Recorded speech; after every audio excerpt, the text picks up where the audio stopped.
The superintendent at Northwest Community Schools, Jeff Bontrager. Hi, Jeff. Hi, Bart. How are you doing? I'm good. How are you? I'm doing well. I did not realize that Ted Kristoff has the Tommy dogs. Yes. You know, that brings back memories. When this is probably 25 years ago. Matt Potter and I used to paint houses in the summer and used to go and have a Tommy dog about twice a week down there on Detroit Street. Yeah. Wow. Excellent. Yes. Hey, thanks for taking me down memory lane. Well, guess what? I think we do. Do we have some conies? Are there still some conies back Oh there? boy. Already had lunch, but Well, I had coney and then I had lunch. now does Ted or whoever make them fix them up like Tommy used to? Or? Yes. And I talked to Ted at length this afternoon about it because I'm all about authenticity. Mm-hmm. Ted is, I think, the nephew or great nephew of Tommy. And Okay. when Tommy passed away, Ted acquired the hot dog cart, the actual hot, and the recipes and everything. So Ted was explaining to his son, was it Preston, how to dress the coney. Okay. And the coney sauce goes on first, and then the mustard, and then the onions. And I asked Ted, did you water down the mustard like Tommy used to? And Ted said yes. Oh boy. And there's a reason for it. It's not to stretch Does the it clump mustard, up? but it's to make sure the mustard sinks into the coney sauce and doesn't just lay there. Makes sense. Yeah. Wow. Makes sense. So, yeah, if you get an opportunity, Ted will have the coney dog, Tommy's dog cart around town here and there. So Okay. watch for it. All right. So school all wrapped up. Interesting statistic about Northwest schools. I think for the first time, maybe ever, Northwest schools had the largest graduating class of any high school in Jackson County. That is correct. Yes, we've been holding very steady the last 5 or 6 years as far as overall enrollment,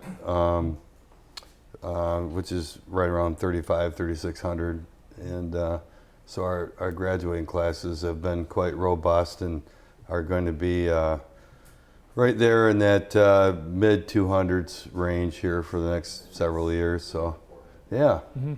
It was a great graduation and worked out. The weather, as you recall, was just phenomenal. I mean, I'm not sure if we've ever had a better day in my years there. So. Plus the beautiful turf, the field, all the Carpeting was very nice. Yeah. This summer, I know a lot of the work that you and your administration and board focused on preparing the district and the district voters for the bond question. Correct. Mm-hmm. Yeah, that's for Northwest, this is a unique time because when I first arrived at Northwest, the school board, it was very clear that their primary objective was to pass a significant bond, and so we passed two bonds in 2013.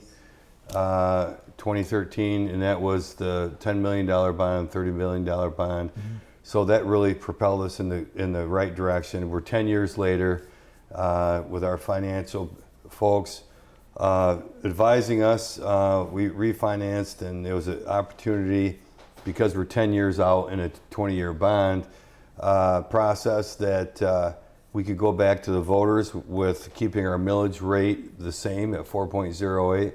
And be able to pull that 0.21 mils out, which for us equates to $21.5 million. So, I mean, it's a unique time for us because we've never been, when I first started, our millage rate was less than 1, so there was nothing to work with. Mm-hmm. So we're still one of the lowest millage rates in Jackson County and the surrounding area, and yet we're able to do have the opportunity to pull out $21.5 million for project enhancements and keep the millage rate the same at 4.08. And you brought along a video with some more details on that. We did. Right? That video just kind of says it all. So. Okay, well, let's take a look.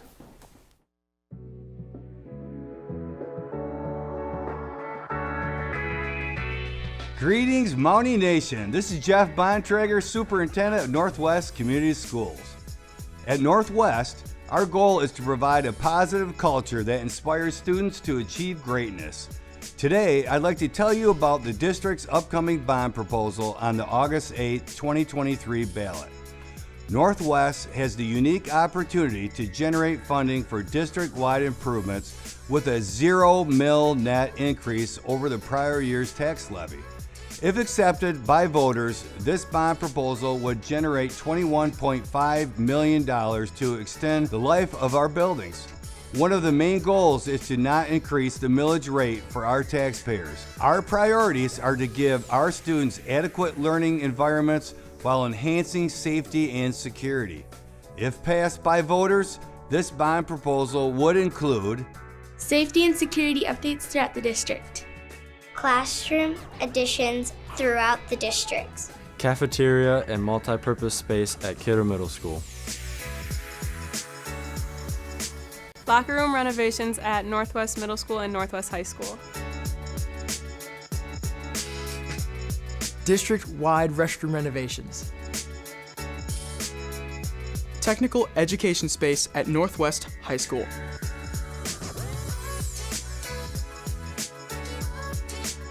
new band and choir space at Northwest High School,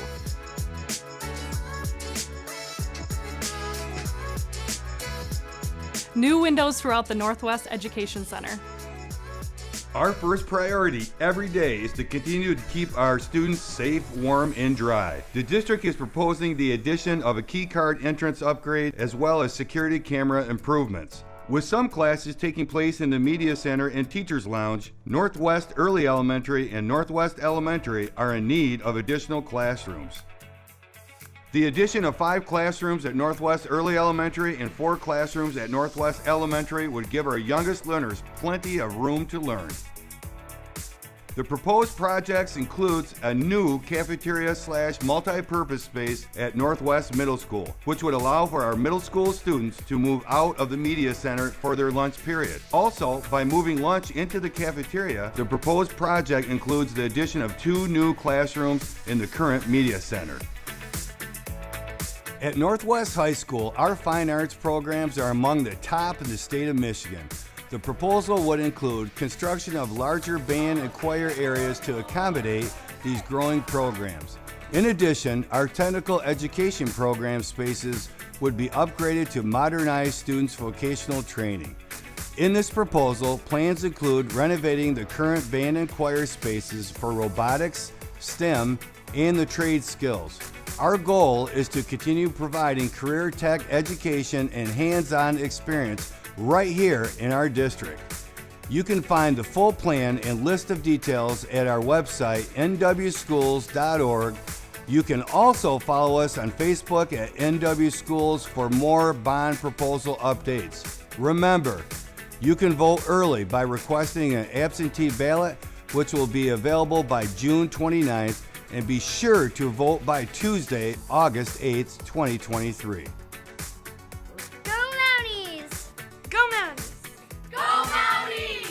That's right, kids. Go Mounties!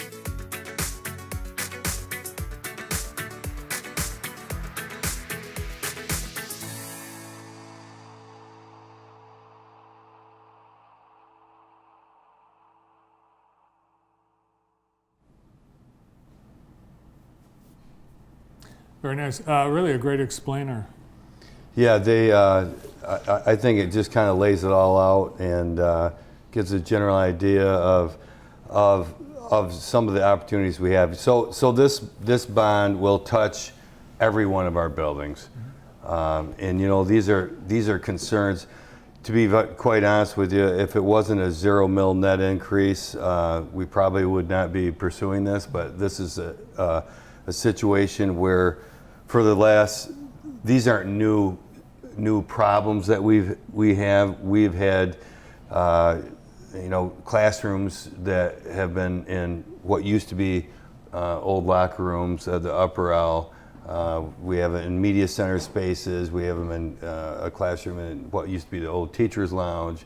So what we're trying to do is get all our classrooms actually in a classroom So we're excited about that. And then, of course, at the high school, to be able to expand, triple the size of our manufacturing, our tech space and robotics space and so on, with at the same time expanding a space for our band and choir programs. It's just kind of a win-win all the way around. I mean, how often in Jackson County can you really generate that type of funding to make those some great improvements throughout the school district, and yet not incur that additional cost to the taxpayer? So that's the big key, is $0 net increase. So for our taxpayers to stay the same. So, the big thing for this, Bart, honestly, is we need all of our positive people to get out and vote. Our big concern is sometimes when people say, "Oh, $0 increase," that's kind of a no-brainer, and I'm busy, I'm not going to vote type deal, even though I support it. And so that's really probably the biggest thing, that we need our supportive people to actually, whether it's absentee ballot or actually physically getting out and vote. And on August 8th, we need your support. Yeah, there are some changes in Michigan's voting laws that go into effect this year, where people can actually vote early. Yes. And absentee, and there's no excuse. Anyone and everyone can. And each county clerk, each township and city clerk, and their boards, they're deciding how many days, based on the parameters of the state, they can have early voting for a couple of weeks. They could have it for 9 days. Mm-hmm. It's going to be different in every jurisdiction. Mm-hmm. So that's this starting right Yeah, now. it definitely gives some more flexibility and opportunities for folks to be able to cast their ballot and have their voices heard. So all of our folks that are big Mountie supporters, we need you to do just that. All right, we had your new HR director in. She did a pretty good job, but no one can do it like you, and that is, we are Northwest. Go Mounties! Thanks, Jeff. All right, it's always a pleasure. Jeff Bontrager, Superintendent, Northwest Schools. Well.